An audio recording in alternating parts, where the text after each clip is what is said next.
Varsity 8 to get lined up. Looks like we got the crews in. Maybe just a little bit of trouble getting everybody dead straight down off the starting platform.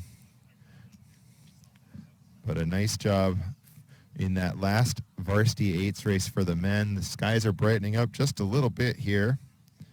See how things look. And you can see a good view from the start line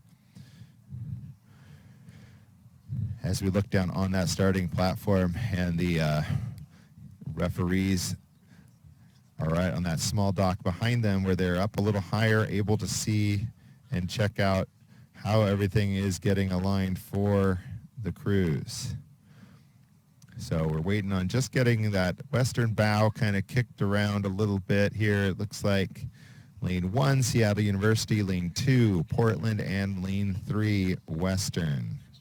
And we're going to be, as we go here, we'll be taking a little break after this race for these crews to head back to the boathouse, regroup a little bit, and then be back out for the second session. We have the start here from the women's varsity 8, Seattle U in lane number 1. That's the upper position on your screen. University of Portland in the middle, and Western, the Vikings from Bellingham, down in lane 3. So good view here. Tight racing as we got off the start line for all 3 crews. Western being a Division II program, number 4 in the recent ACRA polls for those Division II crews. Portland right there in the middle, kind of bow to bow with Western. And again, I think Portland, you can see that in the women's second varsity 8. They go off the start and then really they hit their stride. They hit their shift down in the rate. So the stroke seats, Cox, as they keep the rate high coming off the line, you shift down to your base pace. And I think we saw both these Portland crews have done a nice job of working on that shift, making sure that they go from the high strokes and then they extend, they get a little bit more reach and extension. And Portland is doing a good piece of work here by shifting down to that base pace, and you can see them move away from Seattle U at the top of the screen and Western at the bottom. So Portland in the middle there, as I said, good control in that first 500 meters. They really executed their race plan well. Up high on the strokes off the start, shift down, really press, make that first move. So Western about a half a length back here as we get to those 500-meter buoys, and Portland with just under a length to Seattle U as they cross 500 meters.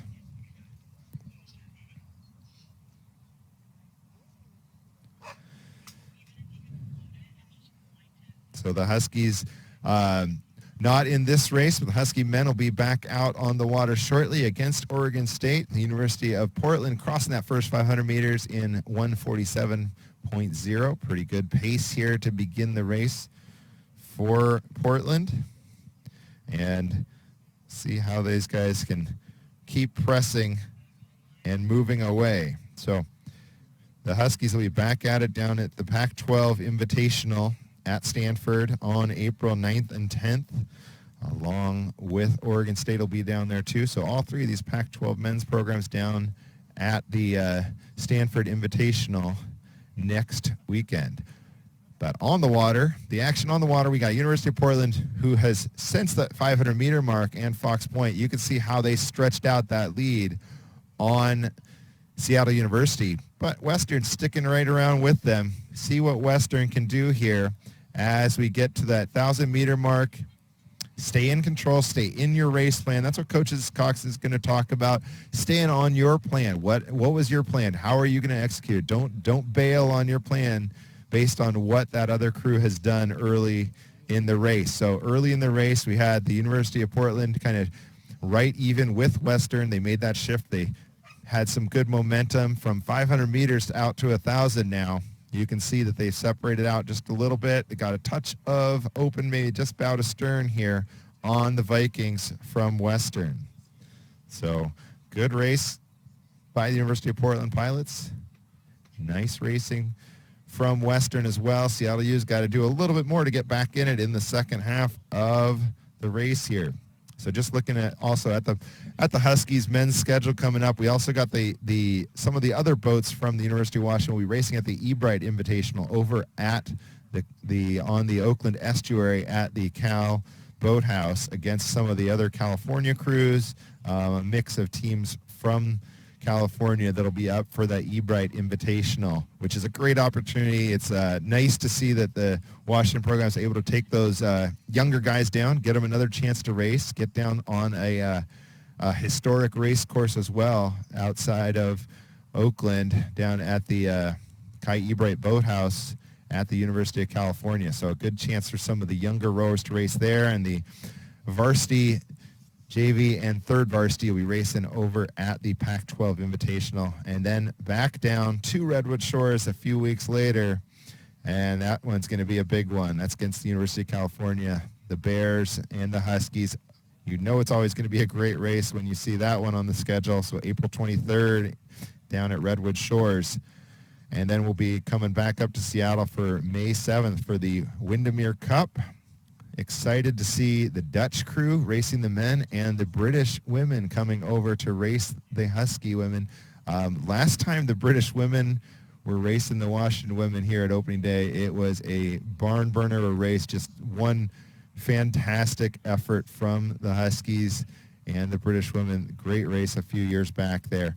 We'll be following up the finish of the season with the Pac-12 championships, and then on to the IRA championships, where the Huskies are the defending champs in the Grand Challenge, the Varsity Challenge Cup there at the IRA.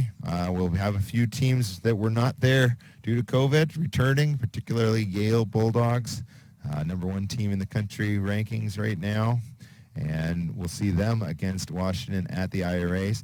One interesting thing for the Pac-12 championships, particularly if you're a Husky that's in the Northwest, maybe you want to make the trip down, catch Pac-12s live from Dexter Lake in Oregon. So pretty exciting to have the Pac-12s move to a different venue, testing something out. Coach Yaz Farouk did before she was the Stanford coach, they lived in Eugene. She worked a lot with the pro rowing program at South Eugene.